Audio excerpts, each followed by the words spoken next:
आप सभी को मेरा नमस्कार। मैं हूं इसमपेल्ली श्रीनिवास। मैं NIRD पंचायत राज से मैं NRP के रूप से काम कर रहा। तो आज अब इसी पहली बार आप लोग इस SHG ऑनलाइन यूट्यूब चैनल को देख रहा हो। तो SHG ऑनलाइन यूट्यूब चैनल में आप सभी लोगों को स्वागत है। तो चलो अपन देखते हैं आज का दिन में सेल्फ लेखापाल का चयन की प्रक्रिया। तो क्लस्टर संगठन की बुककीपर या लेखापाल का चयन प्रक्रिया किसी प्रकार से होती है, तो अपन थोड़ा सा यहाँ पे हम जानकारी दे रहे हैं, तो थोड़ा सा सभी लोग ध्यान दीजिए। तो यहाँ पे क्लस्टर संगठन का इसी बैठक में क्लस्टर संगठन का पुस्तक संचालक का बारे में चर्चा करना चाहिए। तो क्लस्टर संगठन का इसी बैठक जब होता है तो इसी बैठक में इसी सदस्यों सब वो भी सदस्यों मिलकर क्या करना चाहिए, क्लस्टर संगठन में पुस्तक लिखने के लिए वहां पे थोड़ा सा चर्चा करना चाहिए। क्योंकि अपना क्लस्टर संगठन को आगे बढ़ाना है या अपने क्लस्टर संगठन को कुछ पहचान रहना है तो पुस्तक लिखना जरूर होता है।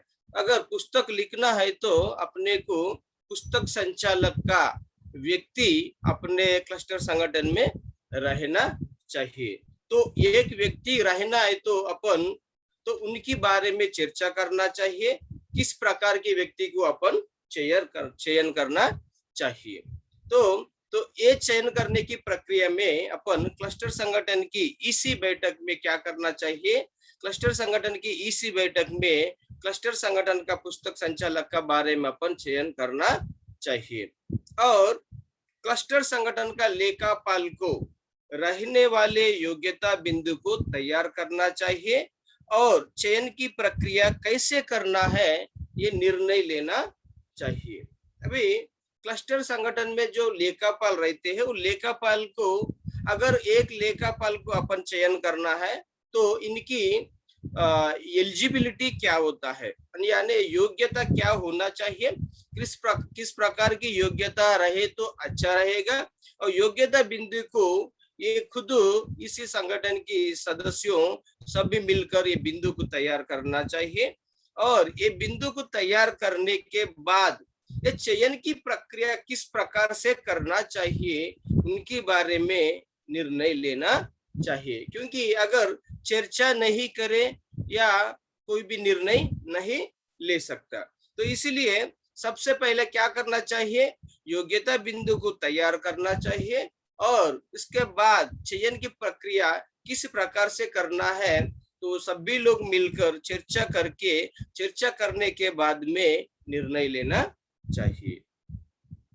और तीसरा बिंदु यहाँ पे देखिए, क्लस्टर संगठन का इसी बैठक में क्लस्टर संगठन का पुस्तक संचालक का नियुक्ति का बारे में ग्राम संगठन में प्रस्ताव को पारित करना चाहिए और दिन दिनांक और समय को तय करना चाहिए। यहाँ पे देखिए, क्लस्टर संगठन में जब इसी बैठक में क्या करना चाहिए, क्लस्टर संगठन का पुस्तक संचालक का नियुक्ति के बारे में ग्राम संगठन में एक प्रस्ताव पारित करना चाहिए और ये प्रस्ताव पारित करने के बाद तो एक दिन और दिनांक और समय को भी तय करना चाहिए। क्योंकि अगर कोई भी एक व्यक्ति, कोई अभी बाहर दुनिया में अपन देखे तो कोई भी एक नौकरी को प्राप्त करना है तो पहले सबसे पहले ये प्रस्ताव को जो एप्लीकेशन फॉर्म रहता है वो एप्लीकेशन फॉर्म भर के देना पड़ता है। तो इसीलिए उसी प्रकार से अपने क्लस्टर संगठन में भी एक व्यक्ति की चयन करना चाहिए, एक व्यक्ति को यानी लेखापाल को नियुक्ति करना चाहिए।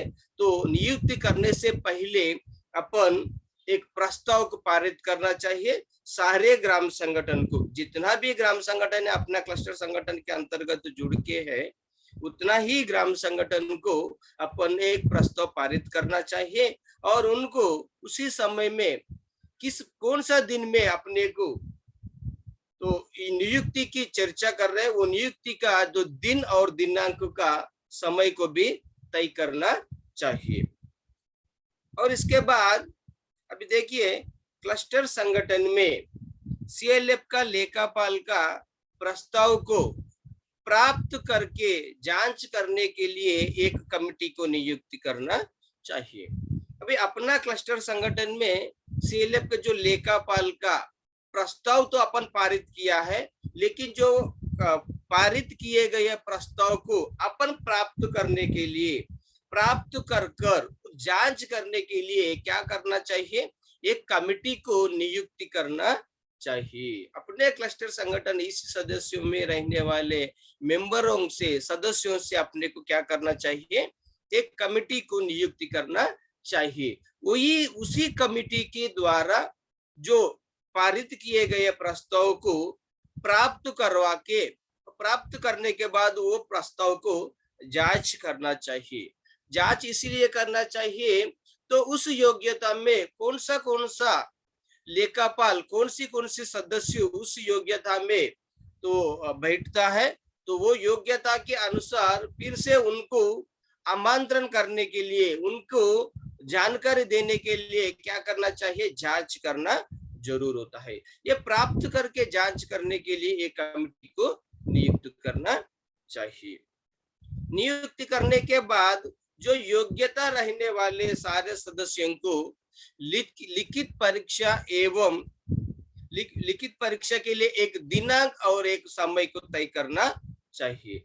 जो लोगों से अपने को प्रस्ताव प्राप्त हुआ है, जो योग्यता रहने वाले सारे सदस्यों को क्या करना चाहिए, लेखा परीक्षा के लिए, लिखित परीक्षा के लिए एक दिनांक और एक समय को तय करना चाहिए। क्योंकि अगर अपन बिना दिन से और बिना समय से अपन कोई किसी का भी एग्जाम या परीक्षा नहीं लगा सकते। इसलिए अपने को क्या करना चाहिए, क्लस्टर संगठन में योग्यता रहने वाले सदस्यों के लिए लिखित परीक्षा के लिए अपने को एक दिनांक और एक समय को भी जरूर तय करना चाहिए। वो दिन के अनुसार, वो समय के अनुसार अपन उनकी लिखित परीक्षा लगा सकते हैं।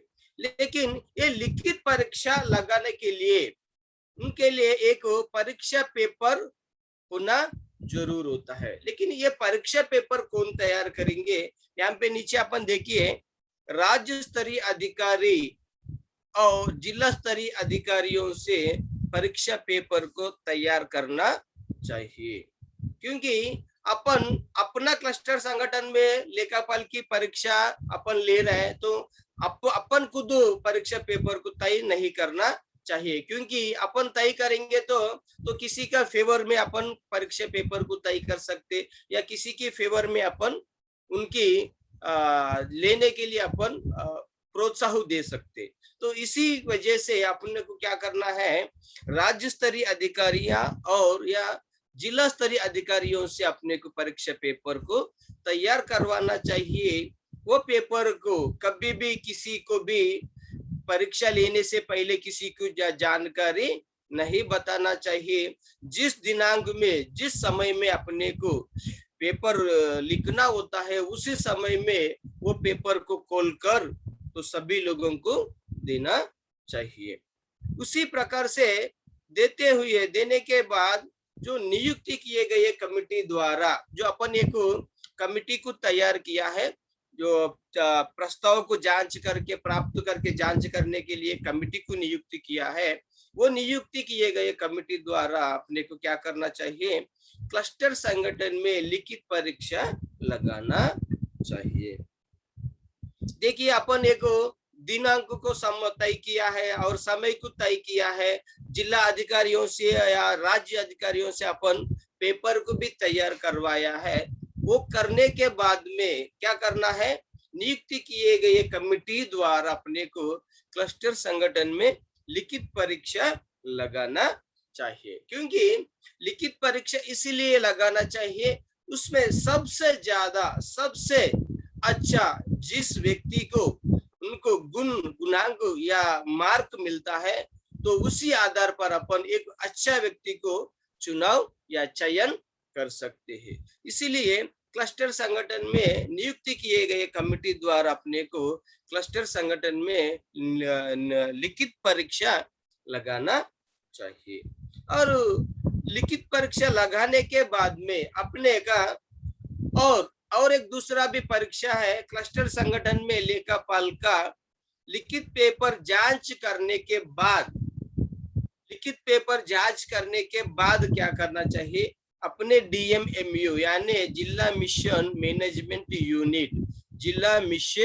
मैनेजमेंट यूनिट या BMMU block mission management unit, इन लोगों से क्या करना चाहिए।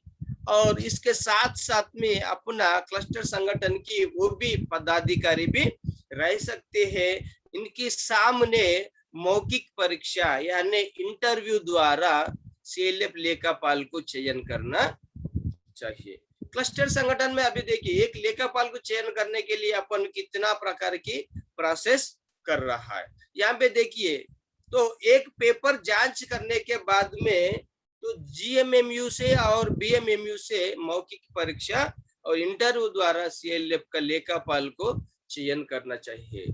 तो इंटरव्यू में भी बहुत प्रकार की वहां पे तो प्रश्न पूछ सकता है, तो उस प्रश्न के आधार पर जो सही जवाब दिएगा तो वो व्यक्ति को अपन तो चुनाव कर सकते हैं। तो इसी प्रकार से अपने को एक क्लस्टर संगठन की लेखापाल को चयन करना चाहिए और चयन करने के बाद में तो क्लस्टर संगठन की लेखापाल को क्या करना चाहिए, तुरंत अपन काम करने के लिए जिम्मेदारियां नहीं देना चाहिए। उनको क्लस्टर संगठन में पुस्तक लिखने के लिए पुस्तक संचालन का बारे में जानकारी लेने के लिए क्लस्टर संगठन की लेखापाल को परियोजना द्वारा CLF पुस्तक संचालन का प्रशिक्षण दिलाना चाहिए।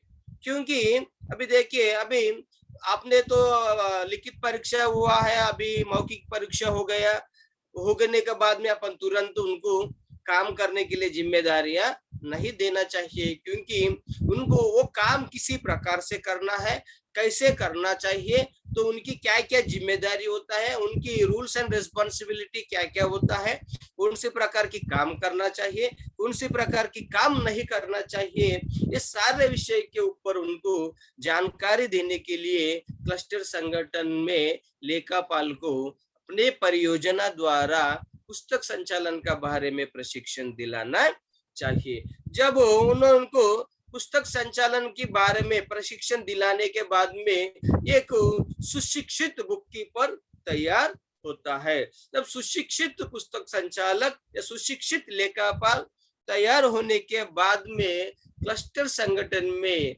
उसी लेखापाल को एक अपॉइंटमेंट ऑर्डर यानी नियुक्ति पत्र देकर उनको काम करने के लिए जिम्मेदारी देना चाहिए। क्लस्टर संगठन में काम करने के लिए क्या करना चाहिए, एक अपॉइंटमेंट ऑर्डर देना चाहिए, उनकी नियुक्ति पत्र देना चाहिए, नियुक्ति पत्र देकर उनको काम करने के लिए जिम्मेदारी देना चाहिए। क्योंकि अब अगर उनको नियुक्ति पत्र दिए तो एक अपॉइंटमेंट ऑर्डर दिए तो उनको भी तो एक अच्छा काम करने के लिए उनकी सोच रहता है, तो सही ढंग से उन्होंने काम निभाने के लिए उनको आगे बढ़ने के लिए वो कुछ कोशिश करता है। तो इसीलिए कोई भी अपन काम किसी को भी बता रहा है, किसी को भी कुछ काम सौंप रहा है तो उनको कोई पत्र के द्वारा नियुक्ति पत्र के द्वारा अपन उनको काम करने के लिए जिम्मेदारी देना चाहिए। तो अपने को भी ये नियुक्ति पत्र के आधार पर अपने को भी कुछ अधिकार रहता है, उनको उनसे अपने को जानकारी मांगने के लिए और उनको काम बताने के लिए भी अपने को कुछ अधिकार रहता है नियुक्ति पत्र दिए तो। अगर अपन नियुक्ति पत्र नहीं दिया तो वो भी उतनी जिम्मेदारियां से इतनी जवाबदारी उन्होंने नहीं निभाएगा। तो इसीलिए अपने को जरूर अपॉइंटमेंट ऑर्डर देकर काम करने के लिए जिम्मेदारी देना चाहिए। और चलो उनको अपन काम तो करवा रहे हैं, हर दिन वो तो काम कर रहे हैं, लेकिन ये काम करने के लिए ये व्यक्ति अपना क्लस्टर संगठन की कर्मचारी है, कोई परियोजना का कर्मचारी नहीं है। तो इसीलिए अपन क्लस्टर संगठन की लेखापाल को मानदेय देना है तो अपने क्लस्टर संगठन के लेखापाल का कामकाज को समीक्षा करके क्लस्टर संगठन की आय से उनको मानदेय देना चाहिए। देखिए, बिना कामकाज की समीक्षा से अपन कोई कभी भी मानदेय नहीं देना चाहिए, क्योंकि हर महीने उनका कामकाज को जरूर अपन उनकी प्रगति, जो भी मंथली प्रोग्रेस रिपोर्ट जो भी होता है महीनेवारी, जो उनकी प्रगति कार्य होता है, वो कार्य का बारे में समीक्षा करने के बाद में उनकी जिम्मेदारी अगर उन्होंने सही ढंग से निभाए तो अपन अपना क्लस्टर संगठन की आय से अपन उनको मानदेय देना चाहिए। इसी प्रकार से अपन अपना क्लस्टर संगठन की लेखापाल को चयन करना चाहिए। अन्यथा और इसमें कोई भी एक चीज भी अपने को इसमें छूट गए तो अपन चयन की प्रक्रिया गलत होता है। अगर अपन चयन की प्रक्रिया अपन सही ढंग से नहीं कर पाए तो अपना पुस्तक भी सही ढंग से नहीं रहेगा। अगर अपना पुस्तक सही ढंग से नहीं रहेगा, अपना क्लस्टर संगठन भी आगे नहीं बढ़ेगा। इसीलिए अपन सीएलएफ के लेखापाल की चयन की प्रक्रिया में सही ढंग से अपने को तो चयन प्रक्रिया शुरुआत करना चाहिए। तो इसी प्रकार से अपन अपना क्लस्टर संगठन में लेखापाल की चयन प्रक्रिया करना चाहिए। आप सभी लोगों को मेरा धन्यवाद। अगर ये वीडियो आपको अच्छा लगे तो कृपा करके आप लोग हमारा एसएचजी ऑनलाइन यूट्यूब चैनल को लाइक करिए, शेयर करिए, मुख्य तौर पर सब्सक्राइब करके आपकी जरूरतमंद की वीडियो को आप लोग देखकर जानकारी लेकर आगे बढ़ने के लिए हम आशा कर रहा है। सभी को धन्यवाद।